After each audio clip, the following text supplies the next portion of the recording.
Hi, പുതിയൊരു വീഡിയോയിലേക്ക് സ്വാഗതം. നമ്മൾ ഈ വീഡിയോ എന്ന് പറയുന്നത് ഹൈറിച്ചുകാരുടെ അവസ്ഥയെക്കുറിച്ചാണ്. ഹൈറിച്ചിലെ ഒരു പറ്റം ലീഡർമാർ കോടിക്കണക്കിന് ആഡംബര കാറുകൾ, സ്പോർട്സ് കാറുകൾ ഒക്കെ ഉണ്ടാക്കിയ ആൾക്കാരടക്കം ഇപ്പോൾ മറ്റ് തട്ടിപ്പ് കമ്പനിയിൽ ചേർന്നിരിക്കുകയാണ്.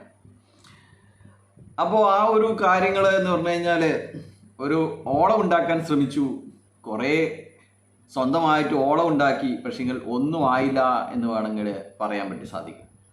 ആ ഒരു തട്ടിപ്പ് കമ്പനിയുടെ അവസ്ഥ കേസായി, കൂട്ടായി, പിന്നെ പോലീസുകാർ മാറി മാറി വിളിപ്പിക്കുന്നു. അങ്ങനെയുള്ള അവസ്ഥയിലാണ് ആ ഒരു കമ്പനിയുടെ അവസ്ഥ ഇപ്പോൾ.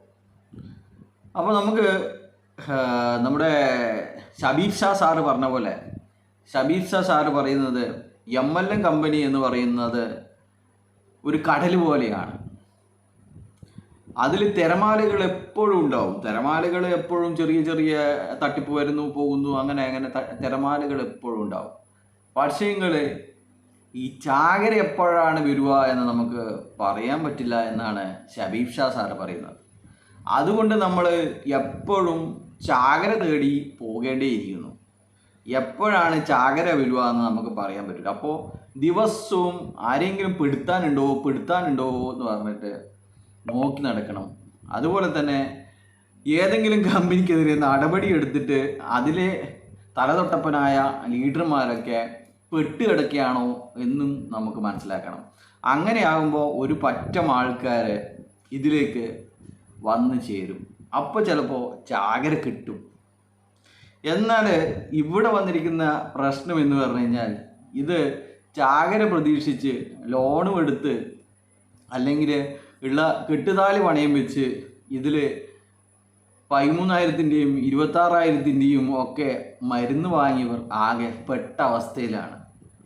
ഇത് കുടിക്കണോ അല്ലെങ്കിൽ കളയണോ എന്നുള്ള അവസ്ഥയിലാണ് ഈ മരുന്ന് വാങ്ങിയ എല്ലാവരും തന്നെ. ഇതെന്തായാലും വിൽക്കാൻ സാധിക്കില്ല. അപ്പോൾ നമ്മൾ വിചാരിക്കും, എന്നാൽ പിന്നെ കുടിച്ചു കഴിഞ്ഞ് കഴിഞ്ഞാൽ നമുക്കതെങ്കിലും ലാഭമായില്ലേ അല്ലേ? പക്ഷേങ്കിൽ ഇവിടെ അവസ്ഥ, അത് കുടിച്ചു കഴിഞ്ഞാൽ തടി ബാക്കിയുണ്ടോ എന്നുള്ള പ്രശ്നമാണ്. അപ്പോൾ എന്തായാലും അവന്മാരെല്ലാവരും തന്നെ പെട്ടുകിടക്കുകയാണ് എന്നുള്ള വാർത്തയാണ് ഇപ്പോൾ ലീഡർമാർ തന്നെ സ്വകാര്യം പങ്കുവെക്കുന്നത്.